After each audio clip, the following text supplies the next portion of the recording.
Okay, today I'm going to show you how I made a mousetrap. It's not the better mousetrap, but it's one that worked.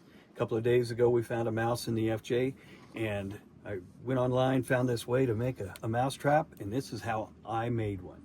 Now first I started with an empty water bottle. We know what brand this is just by the shape. And the first thing I'm going to do is I'm going to take my knife, I'm going to put a little hole in right here, and then I'm going to put a hole in right down here.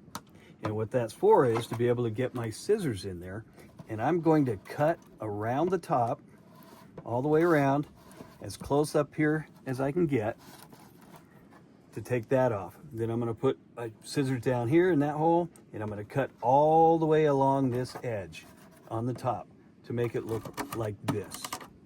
All right, so once I do that, I've got the lid removed, which we don't need, that's trash.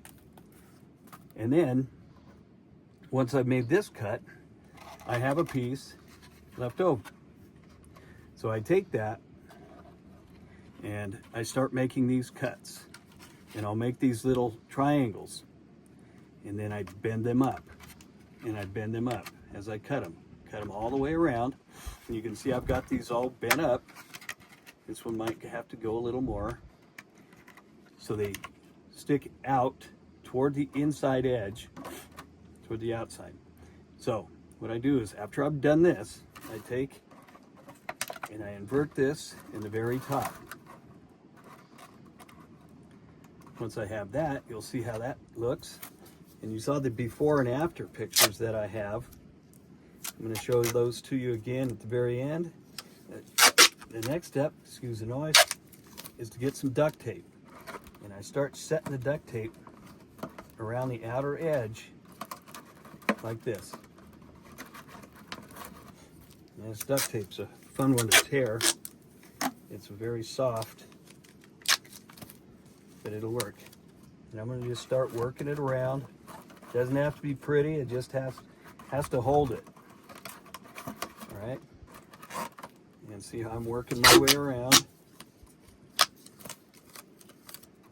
I want to make sure it's on there really good and tight, because that little mouse is going to get in here and he's going to get whatever bait you put. We're going to use peanut butter, and he's going to be jumping up in here, and he comes up along this edge, and if he can get a little paw up in there, it'll hold him. He'll stay up there until he gets tired. Now if he tries to jump out, he's going to hit these little edges, and hopefully that will deter him. Now the other day, like I said, we made one of these and it worked. Next morning I had a mouse.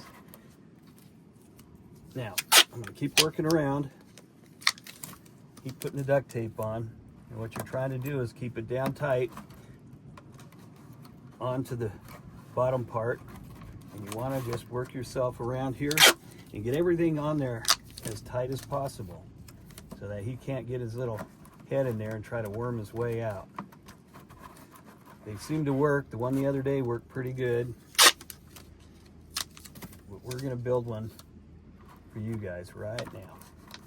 Okay, so I've got the duct tape on there, and you'll see I got one more corner right there.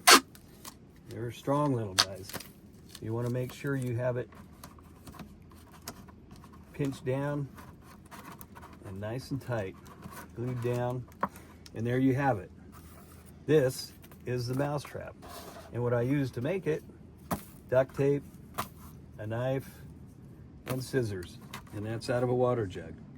Now like I said, you're going to put your bait down in the bottom. He'll come in, he'll jump in there, and hopefully he won't be able to jump up, hang on to this, and get out. The other morning when I caught that one, I went out bright and early. He was in there, and I took a little round rock that fit right in there to stop him from being able to get out.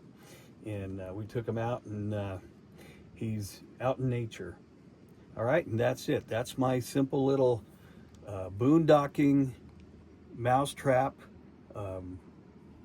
Hopefully we'll catch one, and we'll let you know tomorrow.